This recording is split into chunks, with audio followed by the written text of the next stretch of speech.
Hello, my name is Alf and I'm a fashion blogger and communication consultant, and I welcome you to today's lesson about political tools to improve wages. In this lesson you will learn 3 different things. Number 1, voluntary actions of individuals are very important to put pressure on policymakers in order to create change in the fashion industry.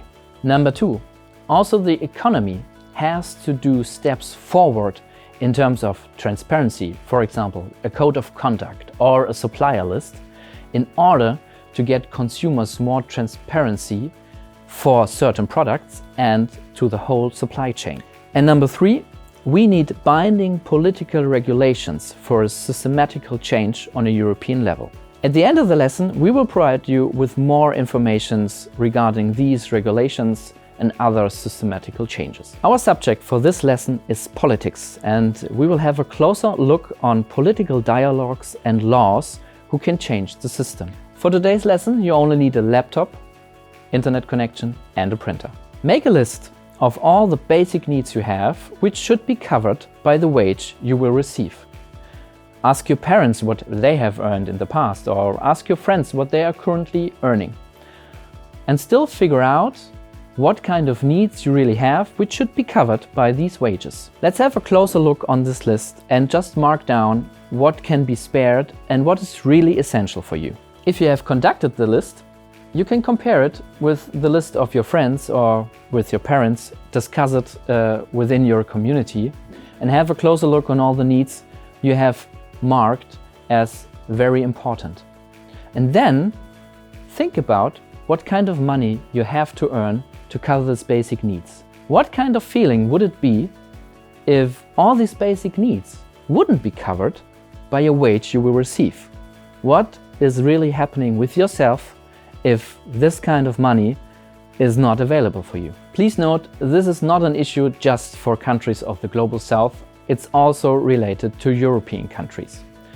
Check out the website of the Clean Coast campaign to know more about European wages. Here's an example of an average garment worker along the supply chain. These garment workers in the supply chain, for example, working on the field with the cotton production or in a spinning factory, earning a minimum wage. This minimum wage is given by the country's authorities, of the government, for example. This minimum wage is a minimum wage for the whole country and is meant to pay to everyone working in a certain industrial section. In reality, there are just few controls and not that much audits in order to control if these minimum wages are really paid to the workers. And that is a problem. Average garment workers are often paid less than the minimum wage, and due to a lack of control, can't complain to a certain authority and get the minimum wage at least for their work performing in the industry. And even if the minimum wage is paid, it's most of the time less what they really need to live a decent life and to cover the basic needs. And this is not a problem only related to some of these garment workers, it's a problem related to the whole country, which creates poverty and less possibilities to have a good life. Researchers by independent organizations like the Asia Floor Wage Alliance show that these minimum wages collected by data by these organizations won't cover the basic needs of the people working in the industry, and that's a large problem. Have a closer look on the infographic of the Clean Clothes campaign regarding this gap between a minimum wage and a living wage to know more about the problems related to this topic. Now let's combine this knowledge about minimum wages with your list of basic needs. Would you apply to a job where these basic needs are not matched with a minimum wage? Probably not. As a conclusion, we want to create a safe and fair working environment for every human being on this planet. But how can we do this? Firstly, the easiest way would be that fashion companies are paying their workers a living wage, or even more than a living wage. It's the easiest way, but this doesn't happen in real life. So secondly, we could ask the consumers to make better choices when they purchase clothes. But ultra-fast fashion brands and fast fashion brands make it hard for consumers to do this kind of better choices. Why is that?